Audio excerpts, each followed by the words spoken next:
Thank you very much, Mr. President. Ladies and gentlemen, good evening. Assalamu alaikum. Lovely to see you all here tonight. We are having a very entertaining night, are we not, with some very interesting things being said from the other side of the house tonight. Let me begin by saying, as a Muslim, as a representative of Islam, I would consider myself an ambassador for Islam, a believer in Islam, a follower of Islam and its prophet. So in that capacity, let me begin by apologizing to Anne-Marie for the Bali bombings. I apologize for the role of my religion and me and my people, for the killing of Theo van Gogh, for 7/7. Yes, that was all of us. That was Islam, that was Muslims, that was the Quran. I mean, astonishing claims to make in the very first speech tonight, on a day like today, where the Conservative Prime Minister of the United Kingdom is having to come out and point out that these kind of views are anathema. And I believe you're trying to stand for the Labour Party to become an MP in Brighton. If you do, and you make these comments, I'm guessing you'll have the whip withdrawn from you, but then again, UKIP's on the rise, they'll take you, the BNP, they might have something to say about your views. This is what Mahdi Hassan always does. By the way, just on a factual point, since we heard a lot about the second speaker, about how backward we Muslims all are, on a factual point, you said that Islam was born in Saudi Arabia. Islam was born in 610 AD. Saudi Arabia was born in 1932 AD. So you were only 1,322 years off. Not bad?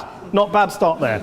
Talking of maths, by the way, a man named Al-Khwarizmi was one of the greatest mathematicians of all time, a Muslim, worked in the golden age of Islam. He's the guy who came up with not just algebra, but algorithms. Without algorithms, you wouldn't have laptops. Without laptops, Daniel Johnson tonight wouldn't have been able to print out his speech in which he came to berate us Muslims for holding back the advance and intellectual achievements of the West, which all happened without any contribution from anyone else other than the Judeo-Christian people of Europe. In fact, Daniel David Levering, the author of the Pulitzer Prize-winning historian and author of The Golden Crucible, points out that there would be no Renaissance, there would be no Reformation in Europe without the role played by Ibn Sina and Ibn Rushd and some of the great Muslim theologians, philosophers, scientists in bringing Greek texts to Europe. As for this being our university, I will leave that to the imagination as to who is our and who is there. I studied here too. An astonishing set of speeches so far making this case tonight. A mixture of just cherry-picked quotes, facts and figures, self-serving, selective, a farrago of distortions, misrepresentations, misinterpretations, misquotations. Daniel talked about my article in the New Statesman, which got me a lot of flack, where I talked about the anti-Semitism that is prevalent in some parts of the Muslim community, which indeed it is. Of course, I didn't say in that piece that it was caused by the religion of Islam. In fact, modern anti-Semitism in the Middle East was imported from, finish the sentence, Judeo-Christian Europe, where I believe some certainly bad things happened to the Jewish people. In fact, Tom Friedman, Jewish-American columnist in the New York Times, told me in this very chamber last week that he believed, had Muslims been running Europe in the 1940s, 6 million extra Jews would still be alive today. So I'm not going to take lessons in anti-Semitism from someone who's here to defend the Judeo-Christian values of a continent that murdered 6 million Jews. Moving swiftly on. Yes. Absolutely. Well, I'm about to make that point. No, I'm about to make that point. You're right. I agree with you. I agree with you 110%. That is my point. I don't think Europe is evil or bad. I'm a very proud European. I don't want to judge Europe on that basis, but if we're going to play this gutter game where we pull out the Bali bombing and we pull out examples of anti-Semitism in the Islamic community, then of course I'm going to come back and say, well, hold on. I mean, look, let's be very clear. Daniel here was a last-minute replacement for Douglas Murray, who had to pull out. And Douglas and I have a well-documented differences, but to be fair to Douglas, as to be fair to Anne-Marie and to Peter, atheists.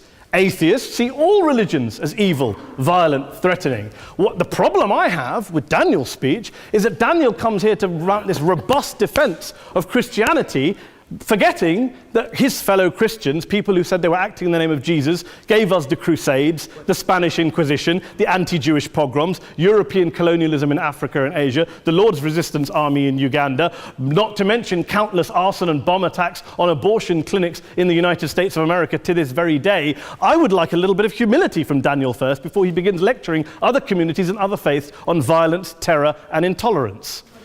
But, no thank you. Some water. But I would say this, to address the gentleman's very valid point here, I'm not going to play that game. I don't actually believe that Christianity is a religion of violence and hate because of what the LRA does in Uganda or what Crusaders did to Jews and Muslims in Jerusalem when they took back the city in the 12th or 13th or whatever century it was.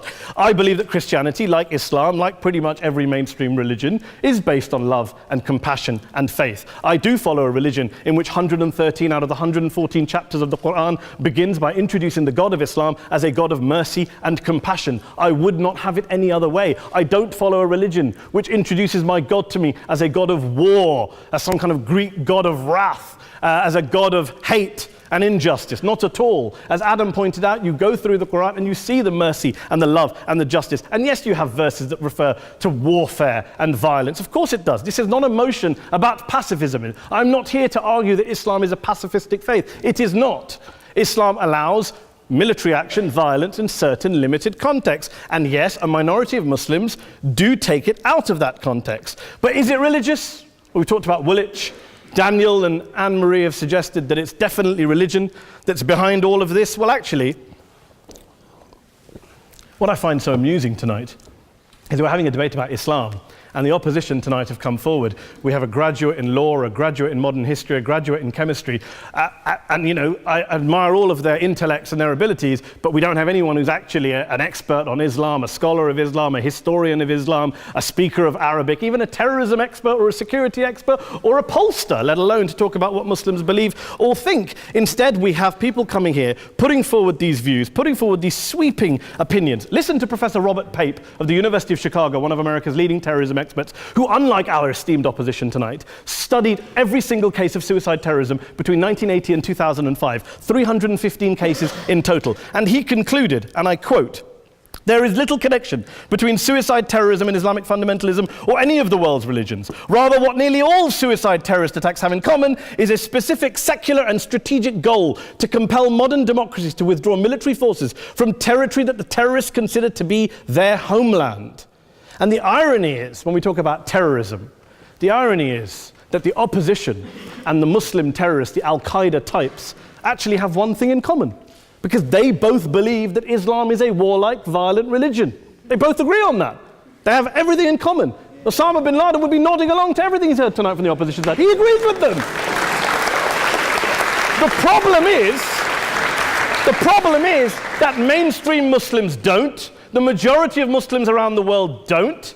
In fact, a gentleman here started quoting all sorts of polls. Gallup carried out the biggest poll of Muslims around the world, of 50,000 Muslims in 35 countries. 93% of Muslims rejected 9/11 and suicide attacks. And of the 7% who didn't, they all, when polled and focus grouped, cited political reasons for their support for violence, not religious reasons. And as for Islamic scholars and what they say, well, Daniel talks about our University of Oxford. We'll go down to Oxford Centre for Islamic Studies, get hold of a man named Sheikh Afifi al-Akiti, who is a massively well-credentialed and well-respected Islamic scholar who has studied across the world, who in the days after 7/7 published a fatwa denouncing terrorism in the name of Islam, calling for the protection of all non-combatants at all times, and describing suicide bombings as an innovation with no basis in Islamic law. Go and listen to Sheikh Tahir al-Qadri, one of Pakistan's most famous Islamic scholars, who published a 600-page fatwa condemning the killing of all innocents and all suicide bombings unconditionally without any ifs or buts.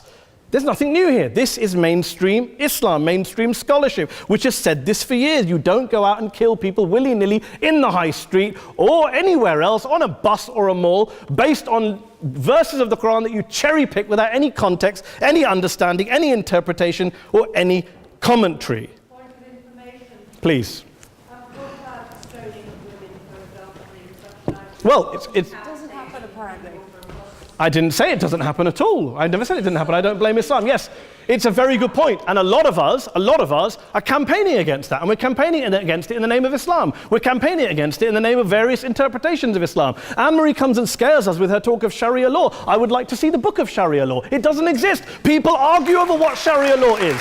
And you empower the extremists by saying there is only one version. You empower them all. I don't believe you took any interruptions, Anne-Marie, so I think you should stay there for a moment. Several countries. Here's what we're dealing with. Minority, Here's what we're dealing with. I took your point. Here we are dealing with a 1400-year-old global religion followed by 1.6 billion people in every corner of the world, a quarter of humanity, of all backgrounds, cultures, ethnicities. And yet the opposition tonight wants to generalize, stereotype, smear in order to desperately win this debate.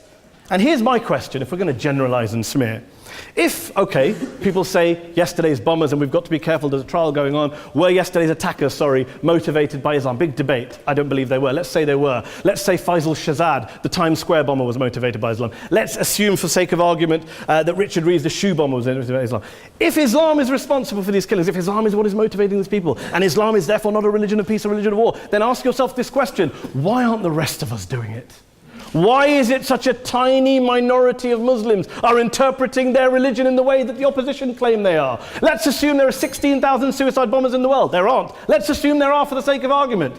That's 0.001% of the Muslim population globally. What about the other 99.99% of Muslims who the opposition tonight either ignore or smear? The reality is that the rest of us aren't blowing ourselves up tonight. The reality is that the opposition came here tonight not worried about the fact that me and Adam might pull open our jackets and blow ourselves up tonight because we're followers of a warlike warrior religion which wants to take over Europe and Daniel's university.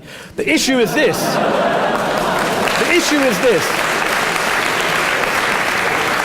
Unless the opposition can tell us tonight, and Peter Atkins is here, one of our great atheist intellectuals, can tell us tonight, they can answer this question tonight: why don't the vast majority of Muslims around the world behave as violently and aggressively as a tiny minority of politically motivated extremists? Then they might as well give up and stop pretending they have anything relevant to say about Islam or Muslims as a whole. Ladies and gentlemen, let me just say this to you. Think about what the opposite of this motion is.